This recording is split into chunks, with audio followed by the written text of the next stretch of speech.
everyone, my name is Alexa, and today my group with myself, Nikki, and Matt will be presenting our analysis of the article entitled Transforming Phase of Circular Business Model Innovation in IKEA by Kral in 2023.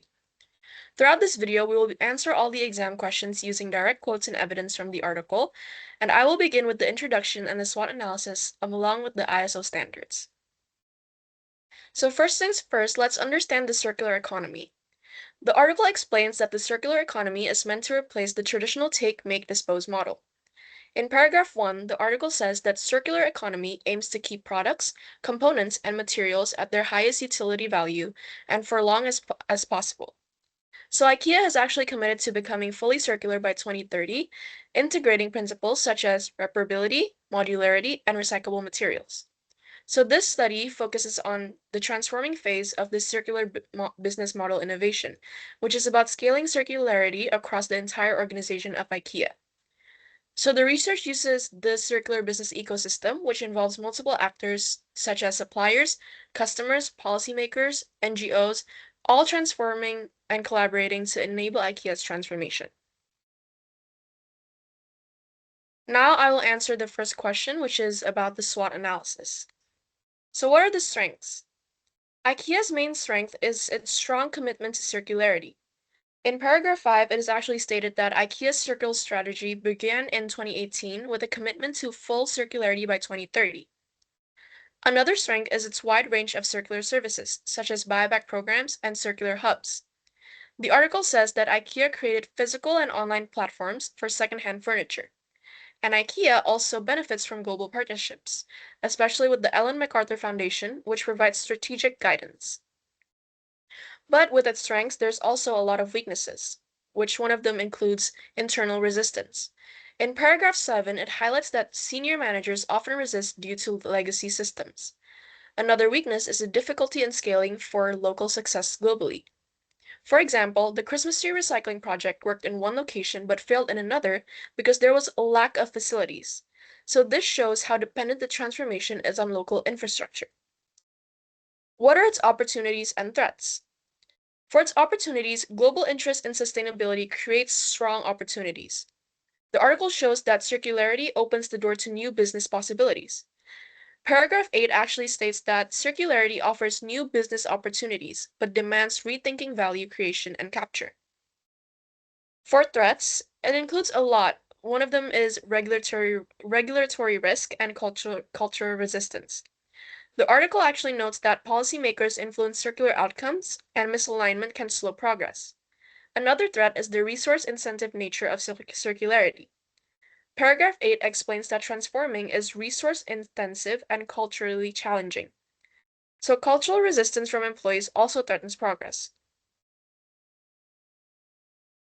For the second part of question 1 is relating to the most relevant ISO standards for IKEA, which one of them is ISO 14001, which is environmental management, and it actually helps IKEA structure waste reduction efforts, like reduce cardboard shedding, AI food waste reduction.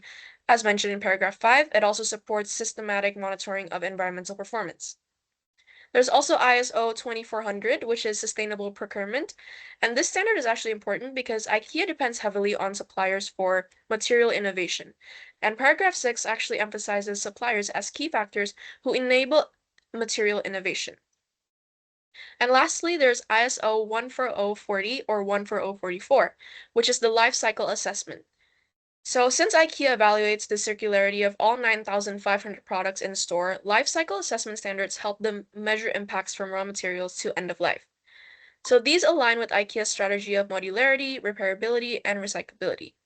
So these ISO standards help ensure transparency, environmental responsibility, and consistent implementation throughout IKEA's global supply chain.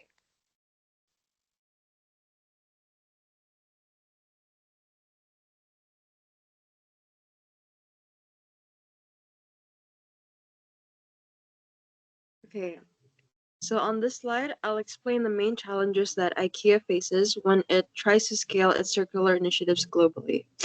First of all, the success depends on local ecosystem conditions. By this, I mean that the article that we are analyzing explains that success depends heavily on some cities that simply just have the right infrastructure, partners, and expertise.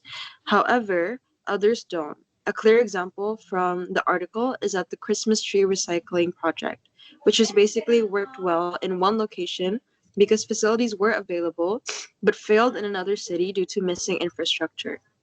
Another major challenge is resistance to change. So, senior managers and longtime employees often prefer traditional linear ways of working. So, this basically creates a cultural barrier when IKEA tries to introduce circular practices. There is also tension between local innovation and global scaling. IKEA encourages individual stores to innovate, but scaling these innovations globally is actually difficult, especially because the company needs to maintain a low carbon emission across regions. Finally, for a project to scale, it must be both profitable and aligned with the company's broader goals. Without financial viability, innovations like secondhand stores or expansion worldwide is not possible. And these challenges basically explain why global circular transformation is not as simple as just copying a successful idea from one store to another. For the next slide, I will be explaining why collaboration and ecosystem dependency are actually essential to IKEA's circular transformation. So, according to the article, IKEA actually operates within what's called a circular business ecosystem. This means that the company cannot succeed alone, so it must work together with suppliers, customers, waste management partners, NGOs, policymakers, and even academic institutions in order to create a functional process. Circularity requires shared vision and coordinated actions across all these regions and groups. This article thus emphasizes that circular innovation is systematic, not just technological. This means that real progress happens only when multiple actors co-create these solutions. For example, while waste management firms provide technical expertise, IKEA needs to recycle materials, while NGOs or other local insights offer mm, information, and community engagement. So, the success of a circular initiative also depends on the quality of collaboration at the local level. Without the right partners, some projects cannot even begin. And overall, IKEA's experience shows that sustainability is something achieved through ecosystems, not by one company acting alone. Next slide, please. Now, looking at slide 4, we identified the challenges IKEA faced when trying to scale these circular initiatives from a local level to a global one. So, according to paragraph 7 in the article, the first major hurdle is ecosystem dependency. As highlighted here, success requires the right mix of local actors. This case study gives an example where a Christmas tree recycling project worked in one city because they had local partners, but failed in another simply because the facilities that were required didn't exist. Secondly, there is a cultural challenge. Interestingly, the text notes that customers are actually willing to adapt when given incentives. So the real challenges often actually come from inside the company itself, specifically from senior managers and employees who resist the change due to legal practices or old ways of working. Finally, IKEA faces global versus local tensions, as I mentioned before, as it is difficult to take a successful local innovation and scale it globally while keeping costs and carbon footprints low. So, as the text states, scaling pilots require a strict profitability and organizational alignment.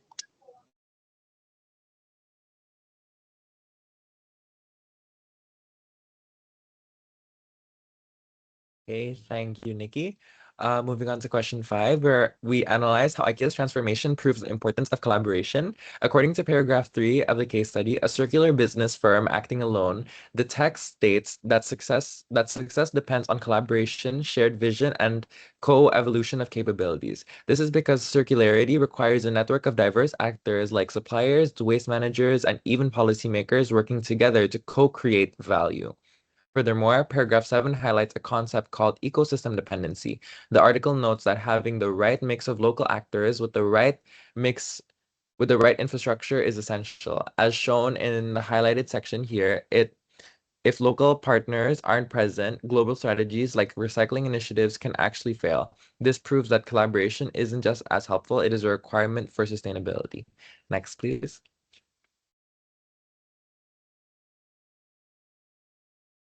Now, to conclude our presentation, we have summarized the key findings from IKEA's transforming phase.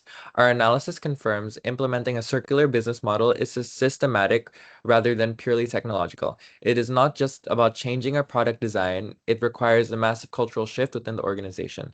As mentioned in paragraph 9, this case matters because it illustrates the intersection of strategy, sustainability, and innovation. The biggest takeaway for us as students is that while circularity offers new business opportunities, it demands that companies completely rethink how they create and capture value. It is a resource intensive process that relies heavily on stakeholder engagement to drive real change. Next slide, please. And finally, here we have our resources. We primarily utilize the case study by Kral provided for this exam. We also reference the Ellen MacArthur Foundation, which supports IKEA strategy and specific ISO standards, such as 14001 and 9001. That provides the framework for good environmental and quality management in these types of large-scale operations.